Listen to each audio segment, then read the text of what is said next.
ಸ್ನೇಹಿತರೆ, ನಾವೆಲ್ಲ ಹುಟ್ಟುವುದು ಬೇರೆಯವ್ರ ಹೊಟ್ಟೆಯಲ್ಲಿ.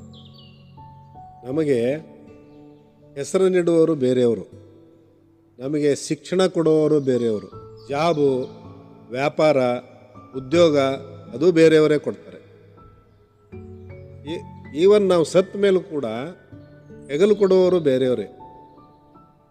ಚಿತೆಗೆ ಬೆಂಕಿ ಹಚ್ಚೋರು ಅಥವಾ ಮಣ್ಣಲ್ಲಿ ಹೂಳುವವರು ಬೇರೆಯವರೇ. ಎಲ್ಲವೂ ನಮ್ಮ ಜೀವನದಲ್ಲಿ ಬೇರೆಯವರ ಕೊಡುಗೆನೇ ಇದ್ದಾಗ ನಮ್ಮದೇನಿದೆ, ನಮ್ಮದಂತ ಇರೋದು ಒಂದೇ ಒಂದು, ಅದು ನಮ್ಮ ಕರ್ಮ.